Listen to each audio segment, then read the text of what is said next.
Kenalkan dulu, nama saya Haryati. Saya sebagai analis atau ATLM, ahli teknologi laboratorium medis. Saya bekerja di Rumah Sakit Pertamina. Anak saya 3.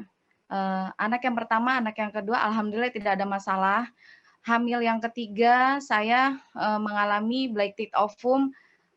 Hamil yang keempat, saya keguguran, dan hamil yang kelima, di sini saya mulai cerita buat produk. Alhamdulillah nih berkat Alfameta dan Alpaspin ya. Jadi pada saat saya hamil yang kelima ini, saya itu konsultasi ke dokter, terus udah gitu saya diperiksa untuk pemeriksaan TORS. Ternyata hasil TORS saya itu ada sebagian yang positif. Tapi di dokter yang pertama ini, dokter di RSPP itu dia menyatakan, "Oh tidak apa-apa, hanya IJJ-nya aja." Tapi karena saya sifatnya, tidak puas dan saya itu perlu opini yang kedua, akhirnya saya dapat rekomendasi dari dokter di tempat saya bekerja di klinik Pertamedika, Pertamedika Jatiwaringin, saya dapat untuk ke dokter veto maternal untuk mengetahui maksudnya ada masalah atau tidak gitu kan. Setelah saya ketemu dengan dokter veto maternal ini, hasil USG-nya ternyata dokter itu mendiagnosa saya plasenta increta, yang artinya jadi ada miom, tapi dia itu menempel di plasenta. Jadi misalnya ini plasenta, ini miom, dan sebelahnya lagi itu bayi saya. Dan di situ saya divonis ini kasus 1000/1, agak Wow. agak agak sulit, dan saya divonis, nah bayi ini tidak bisa lebih dari 27 minggu. Pada saat itu Bulani saya itu bingung, terus udah gitu karena kan saya sudah mengalami kegagalan hamil ketiga dan hamil keempat. Dokter itu juga bilang, "Kamu mau hamil berapa kali juga kamu tidak akan ada masalah karena Mmm, miomnya ini sifatnya tuh nempel di plasenta," gitu kan. Pada saat itu kandungan saya itu di usia 3 bulan. Saya ketemu sama dokter veto maternal ini. Terus ukuran si miom itu 2 senti, bayi saya 2,4 senti. Jadi sama hampir-hampir besar kan Bu, hanya bedanya 0,4 senti, 0,4 inci. Nggak tahu lagi harus gimana, karena kalau 27 minggu itu kan pasti bayi masih prematur, eee iya. nggak akan sempurna otaknya dan semuanya.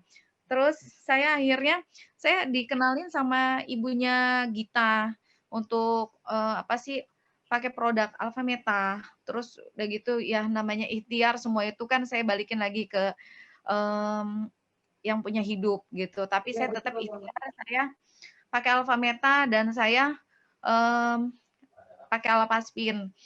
Jadi saya mulai minum Alfameta di usia 3 bulan. Saya terus, tapi saya belum ketemu dokter itu sampai usia 6 bulan, dokter yang veto maternal yang Bulania. Iya. Jadi, selama 3 bulan saya shopping dokter, di dokter Mmm, kandungan yang lain, tapi dokter kandungan, semua saya shopping dokter, dokter menyatakan, "Oh, eee, oh nggak ada miomnya," terus ada lagi dokter, "Ada miom, tapi, saya tidak tahu ini posisinya, increta atau tidak, karena saya bukan veto," dia bilang gitu kan. Udah, saya terus minum Alfameta selama 3 bulan dan saya tempelin Alpaspin ini ke kandungan saya.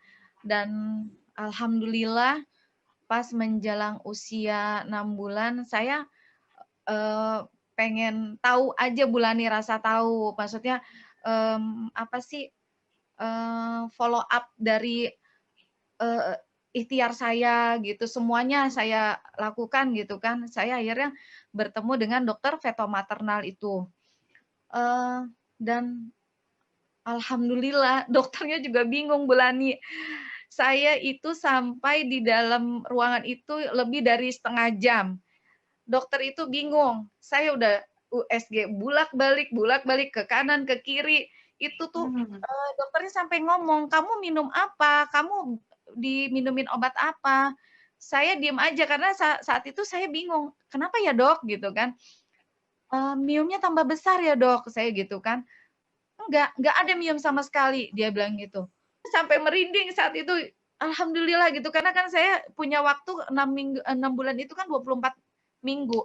Saya divonisnya 27 minggu itu bayi itu harus diambil gitu kan. Dokter itu bilang, "Semua bagus, dari, otaknya nggak ada masalah, semua ukuran, terus jantung, ginjalnya oke, semuanya oke, sampai ukuran semuanya." Saya bilang, "Anak saya normal, Dokter." Normal, nggak ada kurang satu apapun. Sampai, ya mukanya Bulani saya saat itu mukanya nggak bisa ngomong apa, saya cuman bersyukur, "Alhamdulillah alhamdulillah alhamdulillah." Tetap minum ini sampai lahir ya, Bu. Saya sampai 5 dokter subopjin itu saya datengin, nggak ada. Akhirnya saya baru percaya, alhamdulillah gitu kan. Nah, saat itu Bulani, saya itu, mmm, dan vonis yang 27 minggu itu alhamdulillah tidak terjadi. Akhirnya saya ya udah sesar. Ada kejadian, saya punya sepupu, seperti itu. Jadi bayinya juga, in kereta tapi kalah. Jadi bayinya 8 bulan harus diangkat dan kondisi bayinya itu lebih kecil daripada si miumnya. Miumnya itu 3,5 kg, bayinya Bisa Bu kayak 2,8. gitu Bu? Bu. Halo? Enggak, Ibu lanjut aja, nggak apa-apa. Oke. Terus, Bulani saya, setelah saya ketemu sama dokter itu saya bilang, "Dokter, nanti dalam proses sesar apabila nanti perut saya ada miom atau kista, saya minta tolong, dokter sekalian dibersihkan," gitu kan. Nah, Iya. udah hari H-nya Bulani, saya disesar, terus udah gitu, dokter itu bilang, karena memang dokternya juga baik banget, teman Iya. sejawat, dia bilang, "Mbak, ini nggak ada apa-apa ya, tanya nih teman-teman," gitu kan.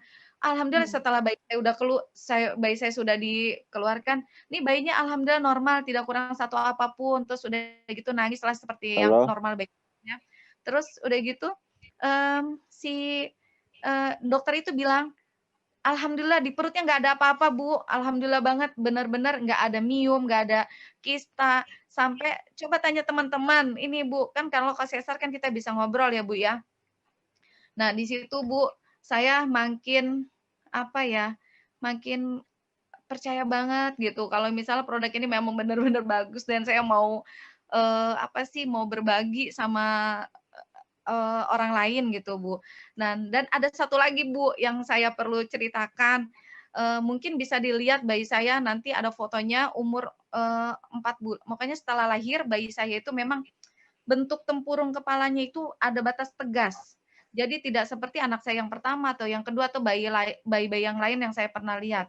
Jadi, tempurung kepalanya itu, tempurung kepala nah ini nih Bu, di sini bisa lihat itu batas kepala anak saya itu lebih kelihatan jelas ya Bu ya, jadi kayak sambungannya itu dan itu, apa sih, kayak kalau menurut saya semacam kayak bando, kayak kalau kata anak saya yang kedua lagi itu, "Mama kok adik kayak alien?" Gitu kan. Saya langsung, aduh saya langsung ini juga kan, karena, eee, ada apa gitu kan. Tapi alhamdulillah saya ngecek ke dokter, terus di USG, di USG kepala, alhamdulillah normal, tidak ada apa-apa.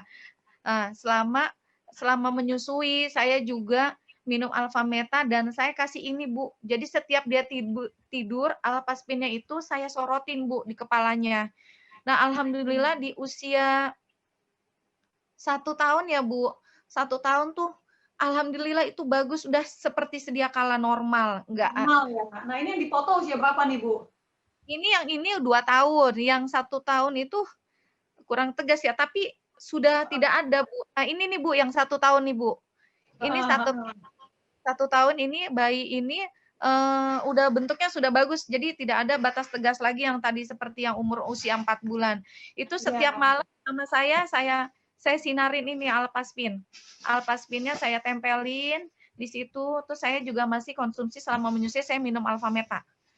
Nah, terus selama sekarang nih perkembangan anak Ibu sekarang udah usia berapa nih, Bu Ari?